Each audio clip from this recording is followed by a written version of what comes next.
기도하겠습니다. 아버지 하나님, 하나님의 뜻대로 산다는 것이 참 쉽지 않습니다. 그래도 살고 싶습니다. 넘어져도 또 일어나서 아버지를 기쁘게 하는 삶을 살고 싶습니다. 그 소원으로 엎드려 싸우니 오늘도 말씀을 주시고 성령 하나님께서 강력히 우리에게 나타나 주셔서 죄를 이기고 나를 이기고 세상을 이기는 우리 모두가 될 수 있도록 은혜 베풀어 주옵소서. 오늘도 말씀으로 가르쳐 주시고 말씀으로 결단시켜 주옵소서. 예수님 이름으로 간절히 소망하며 기도하옵나이다. 아멘. 사무엘하 11장 1절로 9절 말씀. 그 해가 돌아와 왕들이 출전할 때가 되매 다윗이 요압과 그에게 있는 그의 부하들과 온 이스라엘 군대를 보내니 그들이 암몬 자손을 멸하고 랍바를 에워쌌고 다윗은 예루살렘에 그대로 있더라. 저녁 때에 다윗이 그의 침상에서 일어나 왕궁 옥상에서 거닐다가 그곳에서 보니 한 여인이 목욕을 하는데 심히 아름다워 보이는지라. 다윗이 사람을 보내 그 여인을 알아보게 하였더니 그가 아뢰되 그는 엘리암의 딸이요 햇사람 우리아의 아내 밧세바가 아니니까 하니 다윗이 전령을 보내어 그 여자를 자기에게로 데려오게 하고 그 여자가 그 부정함을 깨끗하게 하였으므로 더불어 동침함에 그 여자가 자기 집으로 돌아가니라. 그 여인이 임신함에 사람을 보내 다윗에게 말하 이르되 내가 임신하였나이다 하니라. 다윗이 요압에게 기별을 하여 햇사람 우리아를 내게로 보내라 하매 요압이 우리아를 다윗에게 보내니 우리아가 다윗에게 이르매 다윗이 요압의 안부와 군사의 안부와 싸움이 어떠했는지를 묻고 그가 또 우리아에게 이르되 내 집으로 내려가서 발을 씻으라 하니 우리아가 왕궁에서 나가매 왕의 음식물이 뒤따라가니라. 그러나 우리아는 집으로 내려가지 아니하고 왕궁 문에서 그의 주의 모든 부하들과 더불어 잔지라. 아멘. 인류 역사상 전쟁을 제외한 최악의 해난 참사는 타이타닉호의 침몰이라고 합니다. 이 타이타닉호는 당시에 해가 지지 않는 나라라고 불려진 영국에서, 특별히 이 해양 문화가 발달한 영국에서 당대 최고의 기술로 만든 최첨단 여객선이었습니다. 그래서 항해에 탑승한 사람들은 선장을 비롯한 그 누구도 타이타닉호가 침몰하리라고 꿈에도 생각하지 않았습니다. 그런데 항해 중에 갑자기 빙산이 나타난 것입니다. 수면 위로 드러난 빙산은 커 보이지 않았습니다. 그러나 바닷속으로 숨겨진 빙산은 거대한 크기였습니다.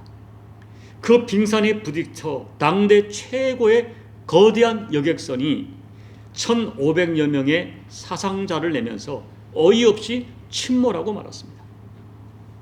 오늘 말씀에는 당대 최고의 영적 거인이라고 자타가 공인하는 다윗이 어이없이 침몰하는 모습을 기록하고 있습니다.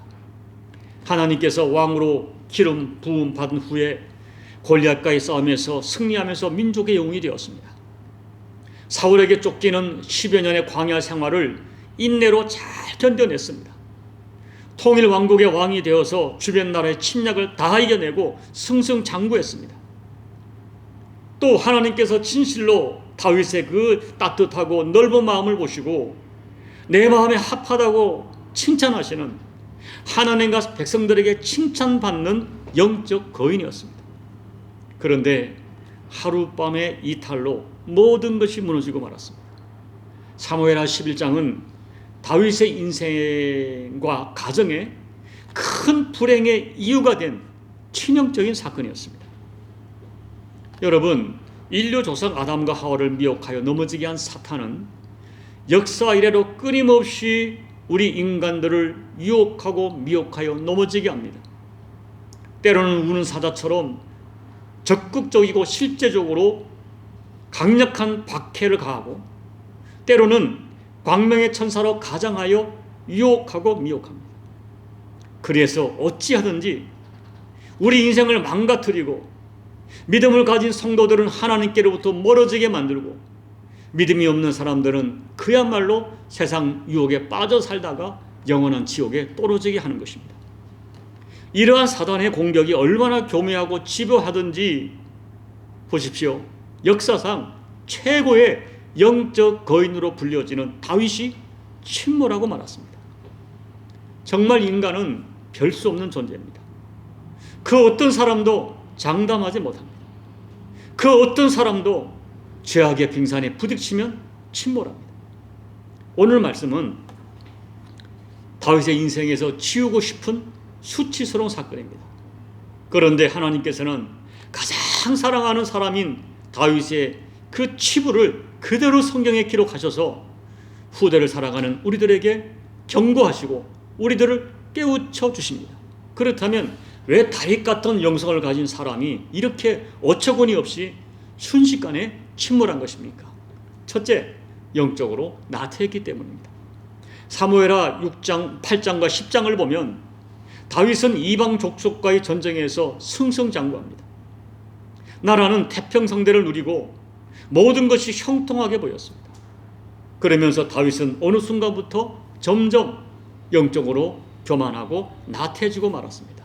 영적으로 긴장감이 풀려버린 것입니다. 1절 말씀을 보면 알 수 있습니다. 다시 읽어드릴게요. 그 해가 돌아와 왕들이 출전할 때가 되매 다윗이 요압과 그에게 있는 부하들과 온 이스라엘 군대를 보내니 그들이 암몬 자손을 멸하고 랍바를 에워쌌고 다윗은 예루살렘에 그대로 있으니라. 당시의 전쟁은 거의 대부분 왕들이 함께 출전합니다. 그것이 원칙이었어요. 그리고 다윗은 왕이지만 한편 용사였습니다. 그래서 지금까지 다윗은 항상 전쟁에 직접 참여했습니다. 그런데 이번에는 웬일인지 요압 장군과 부하들만 보내고 자신은 태평하게 궁궐에 머물러 있었습니다. 어쩌면 요압 장군만으로 충분하다고 생각했을 것입니다. 그만큼 자만했다는 증거입니다. 그것만이 아닙니다. 2절을 보면 낮잠을 자고 저녁 때쯤 일어났습니다. 부하들은 전쟁터에서 피 흘리는 전쟁을 하고 있는데 다윗은 낮잠을 잤고 저녁 때에 일어나서 한가로이 옥상에서 산책을 하고 있었습니다.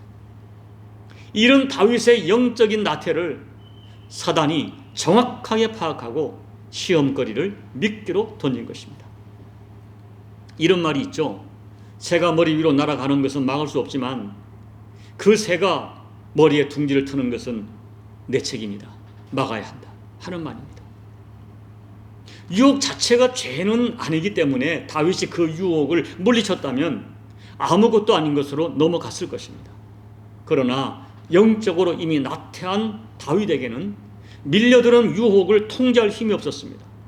다윗은 여기에서 실패했습니다. 여러분 잊지 말아야 됩니다.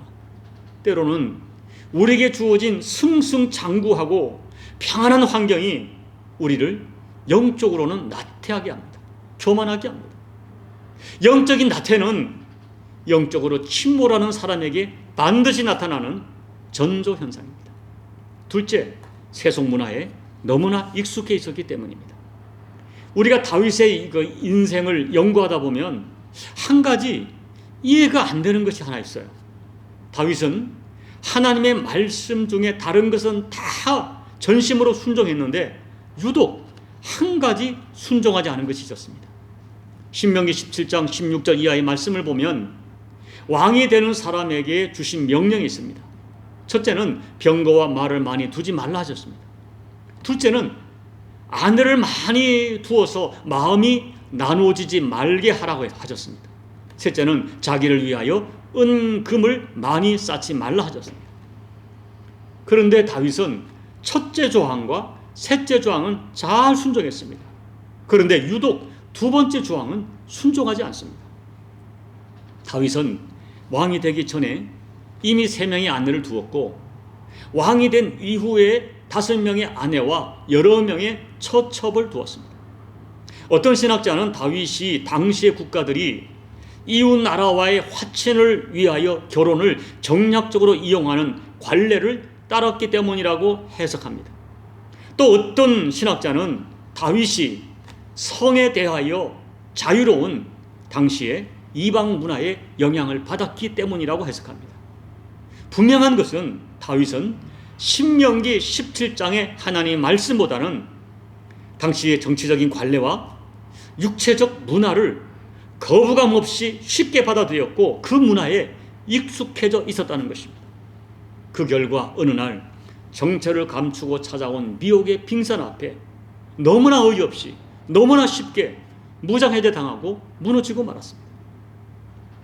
여러분, 요즘은 첨단 미디어를 통해서 정상적이지 않는 사상과 문화와 가치가 아름다운 사랑으로 포장되어 급속하게 퍼져나갑니다. 비정상이 정상이 되었습니다. 심지어 하나님의 창조 질서를 무시하는 가치 체계가 보호해야 할 인권으로 포장되어서 공개적으로 사람들을 설득하고 있습니다. 이렇게 포장되어 숨겨진 문화의 빙산 앞에 성도들이 깊은 생각 없이 그럴 수 있다고 타협하고 받아들입니다. 정말 정신을 차려야 됩니다. 약간의 모습만 드러내고 진짜 정체를 숨기고 있는 이 죄악의 빙산에 속지 말아야 됩니다. 하나님의 사람들은 누가 뭐래도, 세상 사람들이 조롱한다 할지라도 하나님의 말씀, 그 말씀을 진리로 붙들어야 됩니다. 셋째, 죄를 숨기려 했습니다.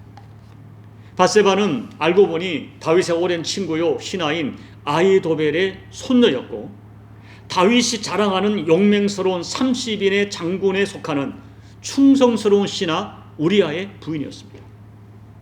이런 정황을 파악했다면 정상적인 사고를 가졌던 평소의 다윗이라면 당연히 거기서 멈췄을 것입니다. 그러나 영적으로 무너진 다윗은, 영적으로 나태해진 다윗은 밧세바를 불러서 간음하고 말았습니다. 그런데 밧세바가 임신한 것입니다. 그러다 이번에는 그 죄를 숨기려고 전쟁터에서 우리아를 불러서 밧세바와 동침하도록 유혹합니다. 그 유도가 걸리지 않으니까 우리아를 최전방에 보내서 전투 중에 죽게 합니다. 무서운 것은 우리아가 죽었다는 소식을 들은 다윗이 어떻게 말합니까? 전쟁 중에 사람이 죽는 것, 누구도 죽을 수 있다 라고 뻔뻔하게 말하는 정말 무서운 사람이 된 것입니다. 간접 살인을 한 것입니다. 정말 끔찍하고 무서운 일이죠. 어떻게 다윗 같은 사람에게 이런 무서운 생각이 들었을까?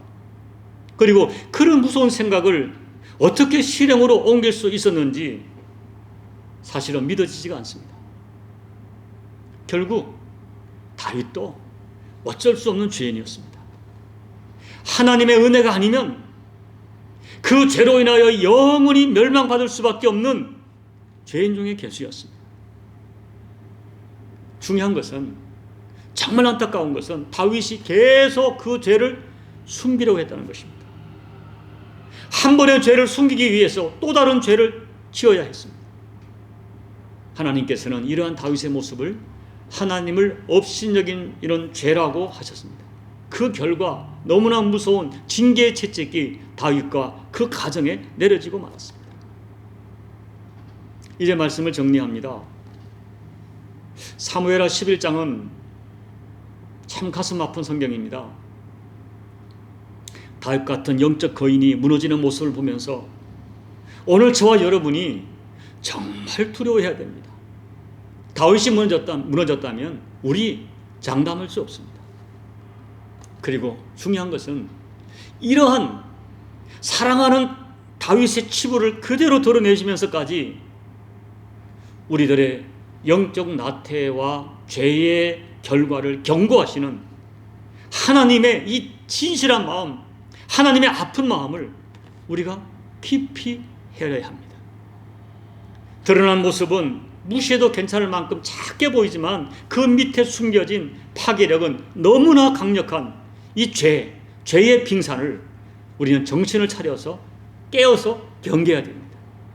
때로는 우는 사자처럼, 때로는 광명의 천사로 가장해서 우리를 미혹하는 이 사탄의 도전을 우리는 진지하게 경계해야 됩니다. 오늘 다윗을 통하여 우리를 교훈하시고 깨우치시는 하나님 마음을 깨달아 다윗을 무너뜨렸던 죄악의 빙산을 경계해서 다가오는 크고 작은 도전들을 이겨내는 저와 여러분이 꼭 되시기를 예수님 이름으로 축복합니다. 아멘. 우리 찬송가 352장을 찬양하겠습니다. 십자가 군병들아 주 위에 일어나 기들고 앞서 나가 담대히 싸우라.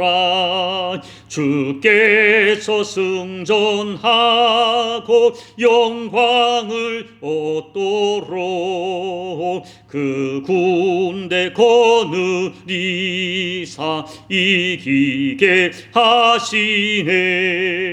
십자가 군병들아 주 위에 일어나 그 나팔 소리 듣고 곧 나가 싸우라. 수 없는 원수 앞에 주 따라갈 때에 주 예수 힘을 주사 강하게 하시네. 십자가 군병들아 주 위에 일어나 내 힘이 부족하니 주 권능 믿으라. 복음의 갑주 입고 늘 기도하면서 너 맡은 자리에서 충성을 다하라. 십자가 군병들아 주 위에 일어나 이날에 접전하고 곧 해가 부르라. 승전한 군사들은 영생을 얻으며 영광의 주와 함께 왕노릇 하리라. 아멘. 하나님 아버지, 다윗 같은 영적 거인이 무너지는 모습 보면서 두렵습니다. 저희들 얼마나 이미 크고 작은 죄악의 빙산에 부딪혀 깨지고 부서져 상처 입은 자임을 고백합니다. 정말 저희들 하나님의 용서하는 은혜가 없이는 살 수 없는 죄인 것을 고백합니다. 그럼에도 불구하고 하나님 아버지, 인간의 약함을 변명 삼아 넘어져서는 안 될 우리의 실존을 깨닫고 다시 한번 오늘 다윗의 무너지는 모습을 보면서 경계받고 교훈받아 우리 마음의 성을 굳게 세워가는 이 시간 될 수 있도록 도와주십시오. 하나님 아버지, 영적으로 나태하지 않도록 도와주십시오. 특별히 하나님 주신 평안 때문에 오히려 영적으로 나태하지 않도록 도와주십시오. 이 땅의 문화와 이 세속의 아버지 이 여러 가지 참 가치 때문에 우리가 너무 쉽게 동화되어서 무너지지 않게 도와주십시오. 죄를 지었을 때 회개하는 영성을 더해 주십시오. 변명하거나 합류하지 않도록 우리를 일깨워 주십시오. 하나님 아버지, 오늘 사랑하는 다윗의 치부를 그대로 드러내시면서 우리를 경계하시는 아버지의 마음을 깨달아 오늘 말씀 가운데 새롭게 깨닫고 결단하고 회개하고 일어서는 우리 모두가 될 수 있도록 아버지 은혜 베풀어 주옵소서. 예수님 이름으로 감사하며 기도하옵나이다. 아멘. 사랑하는 여러분, 누구도 장담하지 못합니다. 그렇다고 인간의 약함을 변명 삼아 날마다 넘어지는 삶을 살 수는 없습니다. 오늘 말씀을 생각하면서 왜 넘어졌는가? 왜 넘어졌는가? 다윗 같은 영적 거인이 왜 깨졌는가? 묵상하면서 결단하고 결심하는 시간 되십시오. 여러분 가정 자녀들이 무너지지 않도록 여러분 보호와 중보의 기도를 드리시기 바랍니다. 그리고 나라와 열방에 기도해 주시고 우리 교회에 기도해 주시고 여러분 각자의 개인 기도로 예배를 마무리해 주시기 바랍니다. 기도하겠습니다. 아버지 하나님, 오늘 말씀을 묵상하면서 두렵습니다. 그리고 아버지 회개합니다. 우리들 얼마나 많이 깨지고 부서지는지, 아버지 눈에 보이는 작은 빙산 그 밑에 얼마나 무서운 견고한 세력이 숨어있는지 우리가 잘 알지 못하고 쉽게 타협하고 쉽게 수용하여 얼마나 큰 상처를 받고 아픔을 겪는지 모릅니다. 하나님 아버지, 우리를 깨워주십시오. 우리를 경계시켜 주십시오. 오늘 사랑하는 이 내 마음의 핫바다가 말한 다윗을 그 치부를 드러내시면서 우리를 경계하시는 아버지의 마음을 다시 한번 우리가 아버지 깨닫고 아버지 아픈 가슴을 깨닫고 우리가 이 엄청난 징계 채찍에서 벗어나기 원하시는 아버지의 마음을 깨닫고 결단하고 결심하는 저희가 될 수 있도록 도와주십시오. 아버지, 이 세속의 문화 속에 어리석게 타협하지 않도록 우리를 깨워주시기를 기도하고 사랑합니다. 이 종을 주님 일깨워주십시오. 이 종을 깨워주십시오.